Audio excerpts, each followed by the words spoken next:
What's up, Cade? How are you doing today? I'm good, brother. How are you? Doing great, man. Good weekend. Very easy to just kind of relax, spend a lot of the time with the family, and get myself and my mind ready for this week, and specifically for NGRN this Friday. I'm really excited for it. Yeah, likewise. Super You, man. stoked. How was your weekend? It was good. Had a lot of family time, so that was awesome. Super crucial and needed. So ready to get after it this week. I got a lot of vacations coming up. I'm gonna be out of town a lot in October, and so I'm just trying to end the next couple of weeks here in September strong. So I'm stoked. That's it. It's wedding season, right? Yeah, dude, my cousin in California is getting married I think in two or no, next week I'll be gone. Holy crap. And then my older brother is getting married in October. And then we have like some church camps and just like a ton of stuff going on. So You were I'm all over excited. the place. It's gonna be fun. I love Yeah. that. I love that. Well, sweet. Well, we kind of have a jam-packed meeting, so I'll hop right into this. First, going over the three indexes that we usually track. So S&P was down last week about 0.5%, still up about 16.5% year to date. Russell 2000 down about 0.72%, still up about 5% year to date. And then the Dow Jones was a flat zero, so still up about 4.5%. My call to action today is just being consistent and also revisiting products that you have currently set in place and not being fearful of A, getting a second opinion, and B, making sure that you are at least slightly understanding the products that you're in. The reason that I bring this up is I actually sat down with a client and they presented me an annuity that they have. And I was looking at the annuity and I thought, wow, this is very locked in for the times. And so when they purchased this annuity, they purchased it in 2020 when interest rates were at an all-time low. And so they bought an annuity with a fixed interest rate higher than what interest rates were paying at about a maximum of 2.25%, which seems great. And they were 75% allocated in this account. So in an annuity, there are two separate types of accounts. There's a variable and the fixed. Fixed account is the account that they were housed. They have 75% of the total money living in this side of the account with a maximum of 2.25% as their possible return maximum. On the variable side, it's a flick. So they have what's called a bottom or a buffer, and this is like the max that they can lose on an account. And then they have a top piece or a cap. And so their fluctuations are basically the max they can earn in a good market is 9.5, and the max they can lose in a bad market is 10%. So they seriously are allocating themselves to have a worse loss than they do gains, which is really silly and doesn't make sense to me. Now, the reason why for this specific product it doesn't make sense is because it's a long-term lock. So at the time when they had it, they said, oh, 2.25%, that's great. That's a great percentage. I'm totally fine locking in because I don't know where interest rates are going to be in 1 to 2 years.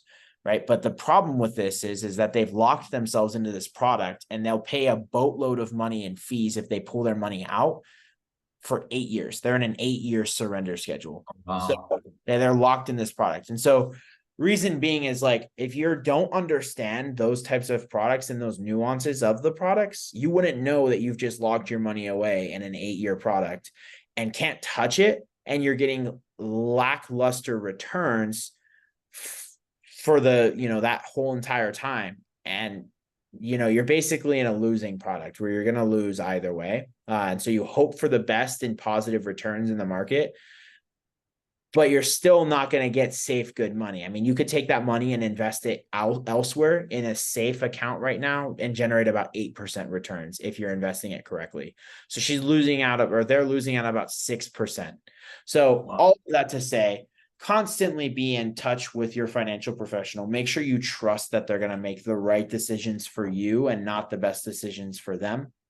And that, if you do have products that look interesting or say, I didn't really understand that, make sure you're consulting professionals outside of your current professional to have that no strings attached second opinion, which I'd be more than happy to do for anyone who's watching and interested. But that's my call to action, just being consistent and have a decent understanding of where you're putting your money, and not all the trust in the world to just trust your advisor to make the right calls. So, Yeah. Oh my gosh, that's crazy, dude. isn't it? So literally it's a lose-lose, right? Because like you're barely making any money, and then the money that you do make is little to none, but then the loss is like, If you face a down market, you have to recover more than you could possibly earn. So, like if the market's down, let's say 20% this year and then positive 10% or 20% next year. So it's a dead even, right? Let's just say that.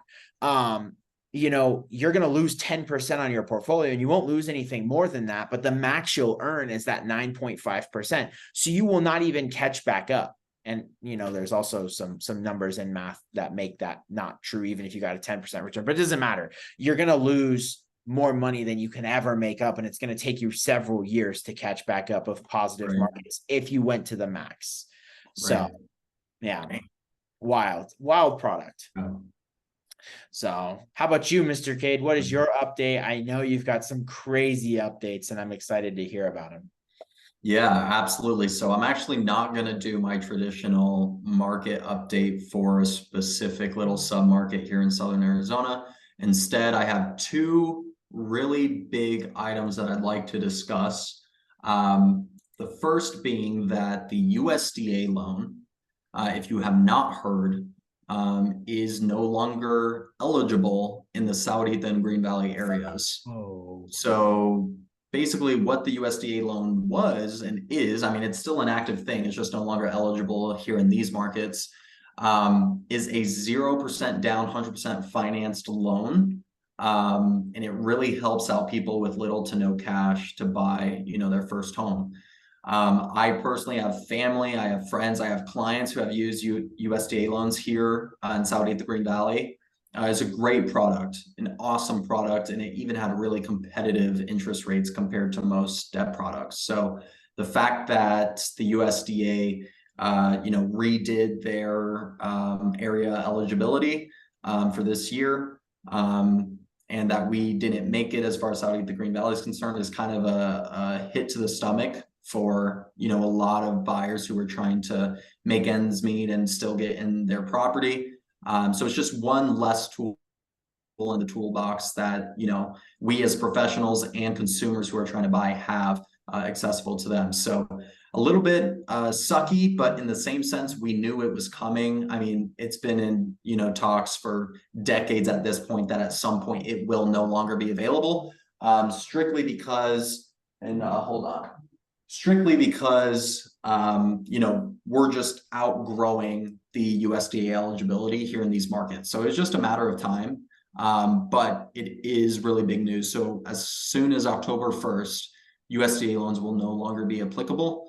From my understanding, you may still be able to get a loan USDA if you close before October 1st. So you would have had to be in contract either earlier this month or the month previous. So that's the first big news. Second big news is that as of last Friday, we all got news that the Pima Tucson Lighthouse Down Payment Assistance Program is looking to get refunded mid-October. So this program was a $25 million funded program by Pima County for first-time homebuyers, which allowed them a 4% down payment assistance loan that was non-repayable after 3 years. So you did not have to pay it back after 3 years of owning the home, with a locked-in 30-year amortized 6.2% rate. So right now that's about 1% less than market rate.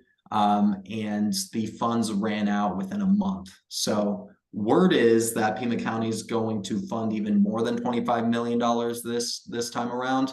However, now that the program is out and there's news about it, people are believing that the money is going to go even faster, just because it's that good of a product right now. So those are kind of the two big things: USDA no longer available, Saudi at the Green Valley, and the Pima Tucson Lighthouse program will be coming back. So call to action if you are a first-time home buyer or you're a professional real estate agent make sure that your clients understand both of those situations, and that if they are not a super lendable buyer, that they're, they have to have all the stars aligned in order to be able to pull off a loan.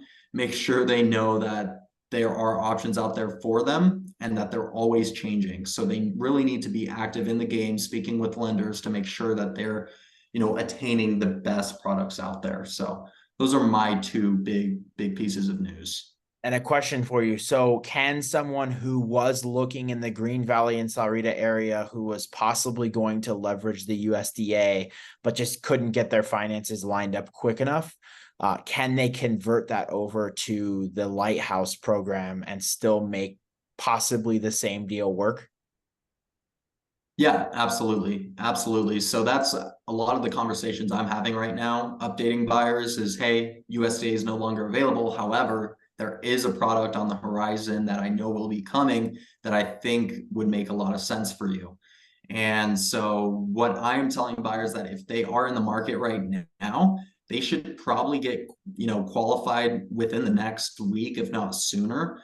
That way, when they get qualified and find a home, by that time they get an offer accepted, because all that takes time, right? So really you need to be closing on your house by the time these funds become available for you to get that money.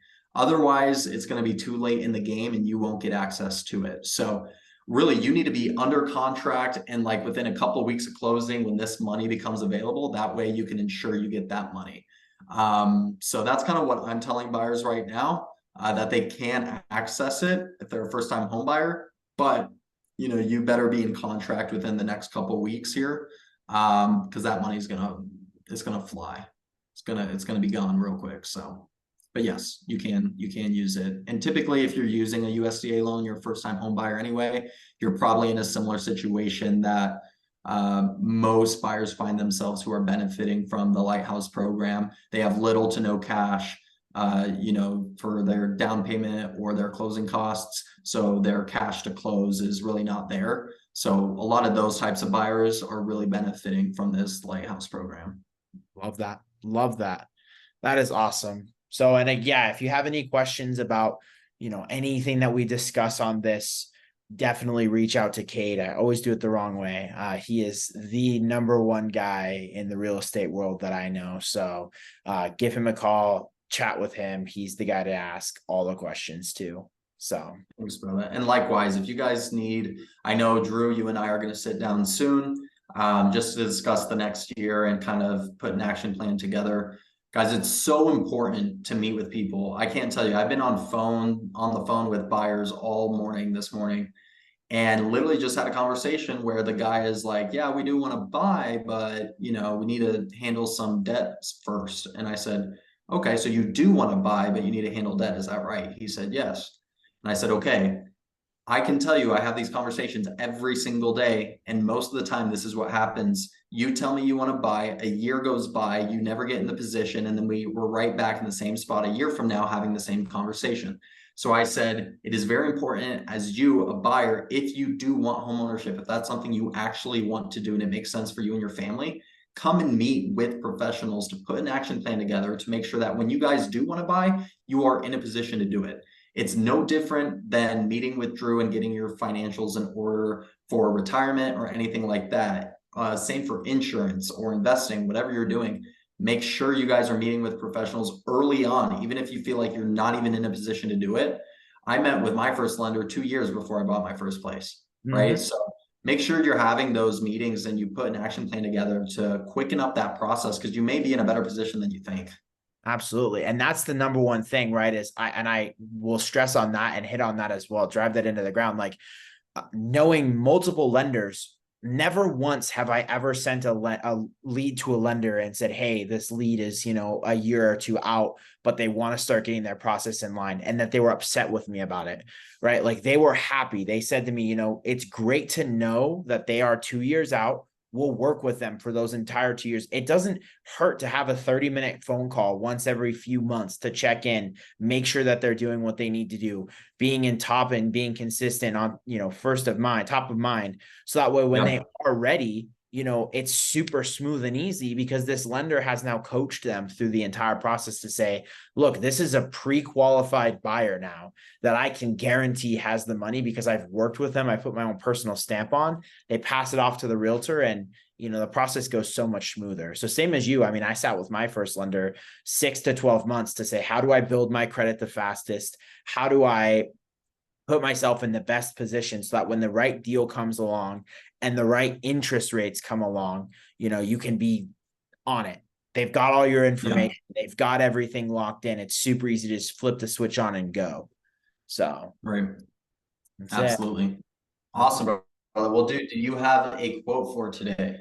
I did not pull one up. How about you? Me neither. Let's see. Let's see how quick we can come up with a great quote. Let's do it.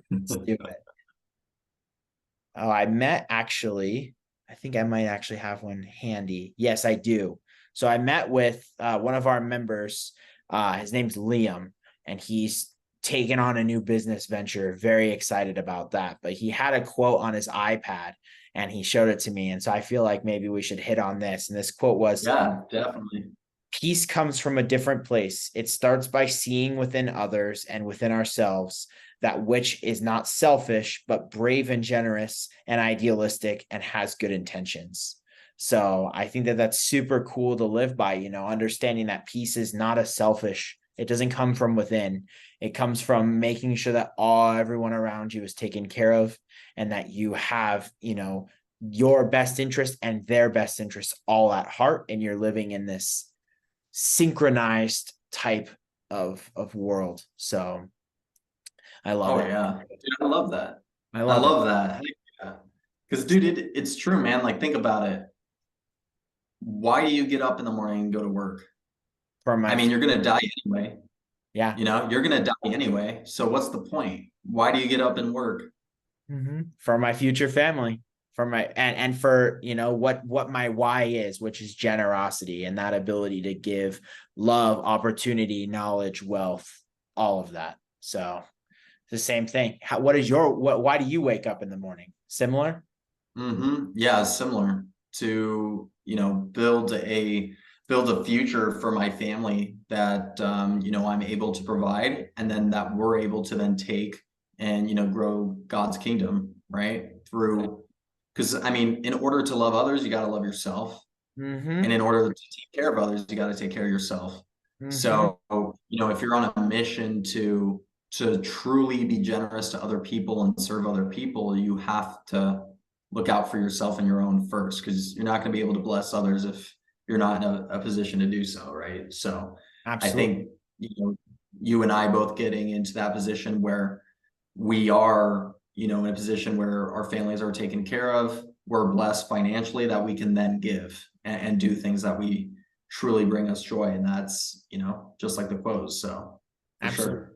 Absolutely. It's like, the last analogy, it's like that, when you're on a plane and they say, if the pressure drops from the cabin, these masks will drop. Put on yourself, then your children next to you. Put on yourself first, then your children next to you. It's right. It's like that whole concept. You got to make sure you're taken care of, because if you pass out, your kids aren't going to be able to take care of themselves. So put it on you, then your kids. It's the same concept.